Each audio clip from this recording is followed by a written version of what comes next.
Hi guys, welcome to MBBS Urban Reality Part 2. അപ്പോൾ part നമ്മൾ part 2 financial കാര്യങ്ങൾ പറയാമെന്നാണ് പറഞ്ഞത്. അപ്പോൾ അതിൻ്റെ കാര്യങ്ങൾ പറയാം. ഫസ്റ്റ് ആയിട്ട് തന്നെ ഏജൻറ്റ് ഫീസ് എന്ന് പറയുമ്പം നമ്മൾ ഡയറക്റ്റ് എടുക്കുന്നതെങ്കിൽ കൂടി നമ്മൾ ഫസ്റ്റ് ആയിട്ട് കുറച്ച് പേയ്മെൻറ്റ് ചെയ്യണമല്ലോ. അതായത് one time charge, visa, medical insurance അങ്ങനെയൊക്കെ പറഞ്ഞായിരിക്കും വരിക.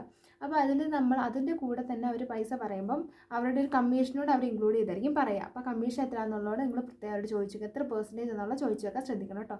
പിന്നെ വിസ എന്ന് പറയുമ്പോൾ ഓരോ യൂണിവേഴ്സിറ്റിയും ബേസ് ചെയ്താണ്. ചില യൂണിവേഴ്സിറ്റിക്കാർ ഒറ്റയടിക്ക് 6 വർഷത്തേക്കുള്ള വിസ നമുക്ക് ചെയ്തു തരും. ചിലരാണെങ്കിൽ നമ്മൾ വർഷം റിന്യൂ ചെയ്തുകൊണ്ടിരിക്കുന്നത്. ഇപ്പം ഞങ്ങളുടെ കാര്യം കസാഖിസ്ഥാനിലാണെങ്കിൽ ഞങ്ങൾ എല്ലാ വർഷവും നമ്മൾ റിന്യൂ ചെയ്യുന്നുണ്ട് കേട്ടോ. അങ്ങനെയാണ് നമ്മൾ കാര്യം നടക്കുന്നത്. പിന്നെ അടുത്ത കാര്യം എന്ന് പറഞ്ഞു കഴിഞ്ഞാൽ അടുത്തതെന്ന് പറഞ്ഞാൽ നമ്മുടെ ഫ്ലൈറ്റ് ചാർജാണ്.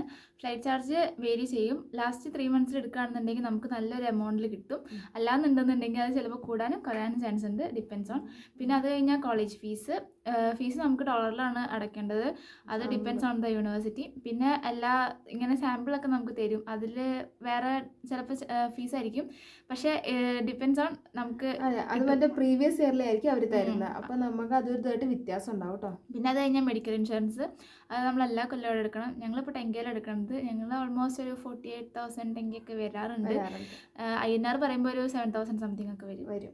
പിന്നെ ഇവിടുത്തെ ബാക്കിയുള്ള എക്സ്പെൻസ് എന്ന് പറഞ്ഞു കഴിഞ്ഞാൽ എല്ലാ കോളേജും ഓൾമോസ്റ്റ് എല്ലാ കോളേജും തന്നെ ഫസ്റ്റ് ഇയർ സെക്കൻഡ് ഇയർ നമ്മൾ നിർബന്ധമായിട്ടും, ഞങ്ങളുടെ ഇവിടെ ഫസ്റ്റ് ഇയർ മാത്രമല്ല, ചിലതിൽ സെക്കൻഡ് ഇയറും ഉണ്ട്. നിർബന്ധമായിട്ട് നമ്മൾ ഹോസ്റ്റലിൽ നിൽക്കണം. അപ്പോൾ അവിടുത്തെ ഫുഡ്, മെസ് ഫീസ് അങ്ങനെയുള്ള കാര്യങ്ങൾ വരും. പിന്നെ നിങ്ങളുടെ പേഴ്സണൽ എക്സ്പെൻസ് കൂടെ ഇത് വരും കേട്ടോ. അപ്പോൾ ബാക്കിയുള്ള കാര്യങ്ങളൊക്കെ അടുത്ത വീട്ടിൽ കാണാം. ബൈ.